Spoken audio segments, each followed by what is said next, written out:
Welcome to Mystery Miners Ghost Edition. I'm your host, Theo.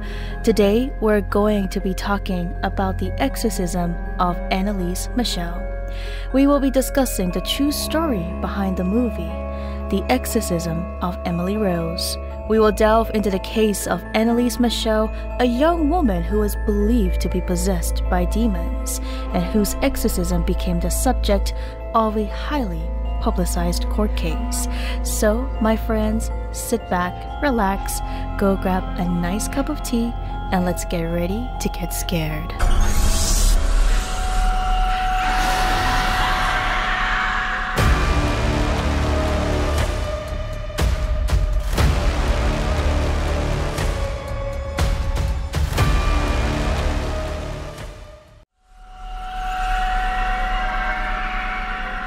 Born in 1952 in Klingenberg, a small town in Bavaria, Germany, Anneliese Michel grew up in a strict Catholic household and was known for her intelligence and friendly nature.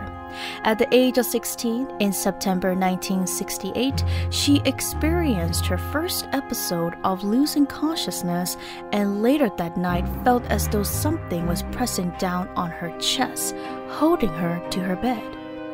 11 months later, she had several similar episodes, prompting her mother to take her to their family doctor, Dr. Vogt, and a neurologist, Dr. Luthi, in August of 1969. They examined her, even conducting a brain scan, but found no physical cause for her symptoms. During the next few years, Anneliese experienced 2 additional similar episodes as she was given 2 medications, an anticonvulsant and an anti-seizure medication called Dilaton. Despite these treatments, her brain scans remained normal on both occasions, with just a few abnormal patterns, but there was no definitive proof that anything was wrong with her.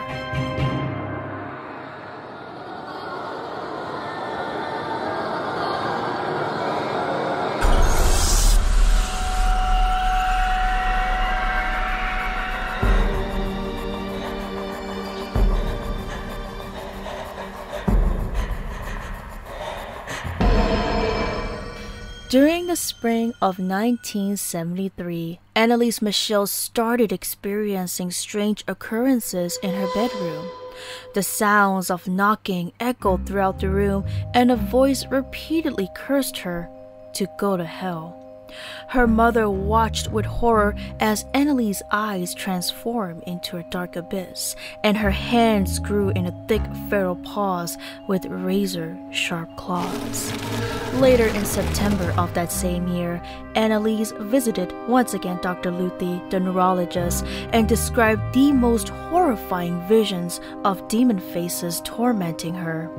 She declared that she felt the devil had possessed her and was trying to take over her body. She also reported smelling something that had the putrid aroma of burnt feces, a stench that many around her reported smelling at later times. Anneliese's mother told Dr. Luthi about the strange things happening to Anneliese. Mrs. Michel said that Dr. Luthi suggested they speak with a religious official called a Jesuit. However, Dr. Luthi denied giving this advice in court later. The family, however, still looked for a priest, and they found one named Father Alt. In November of 1973, Anneliese met with a psychiatrist who diagnosed her with a mental illness called neurosis, and epilepsy might also be possible. Another neurologist found some abnormal brain patterns and switched her medication from Dilaton to Tegretol, which is even a stronger drug.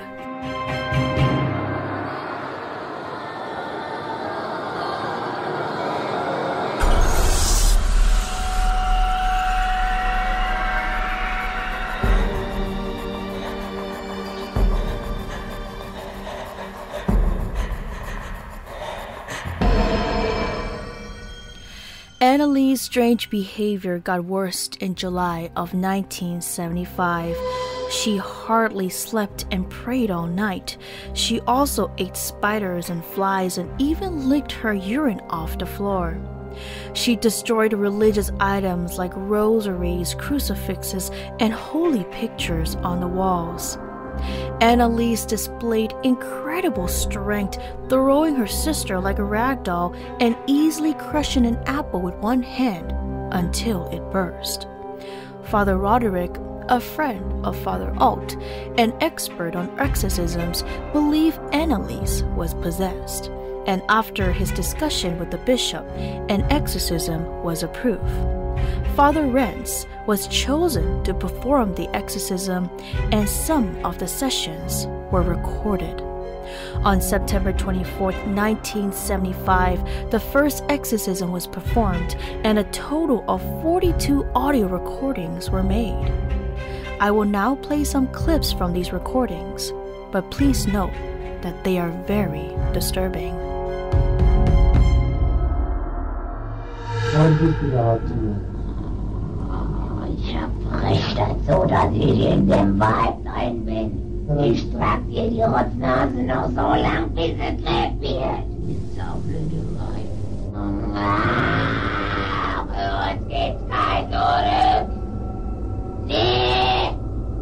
In alle Ewigkeit! Sag mir den Namen. Ich, der Judas und der Nero, der Kain und der Hitler. Fünfte Mal.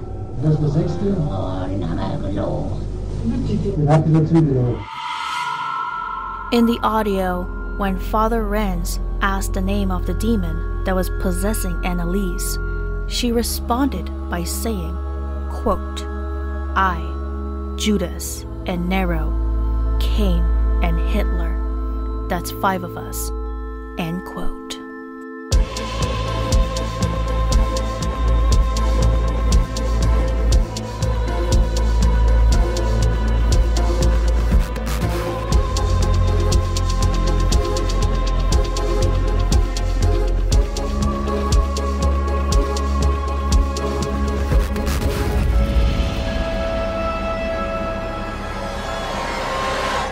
Anneliese's condition got worse in May. She started hurting herself and others by banging her head against the wall and biting. Her family had to tie her up to prevent her from hurting herself. She refused to eat despite being very frail and weak, and exhibited great strength when people tried to restrain her. By June of 1976, her face had become very thin. She even refused to see her doctor despite having a high fever. An exorcism was performed on June 30th, and the next morning, Anneliese was found dead in her room by her family at the age of 23 years old after 67 exorcisms. Even though Anneliese's family initially sought medical help, in the end, Anneliese refused to receive medical treatment as they believed that only exorcisms could cure her. As a result, she died from starvation and weighed only 68 pounds when she passed away.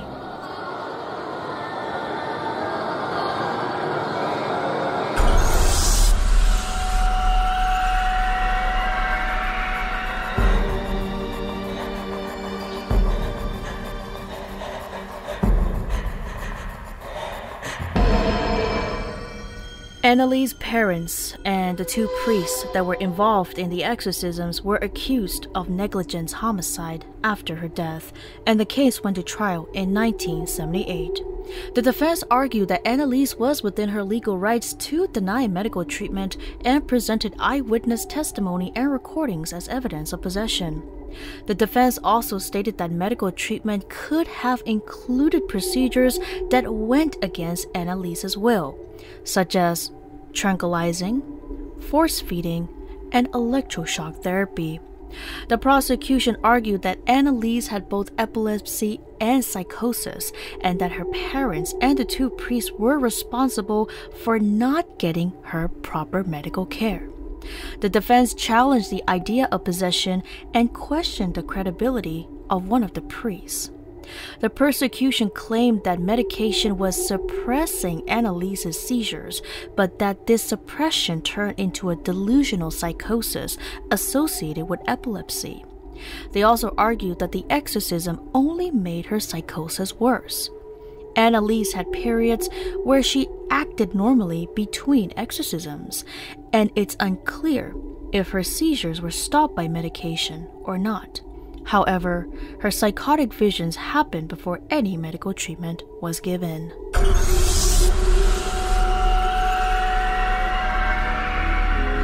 In the end, both priests and Anneliese's parents were found guilty of manslaughter resulting from negligence and were sentenced to 6 months in jail and probation. The case is still highly controversial and has been the subject of numerous discussions and debates. Regardless of what one believes, the story of Anneliese Michel remains a haunting tale of possession, faith, and tragedy. Thank you for tuning in into the episode of Mystery Miners Ghost Edition. Make sure you catch us next week for another scary story on MI Radio.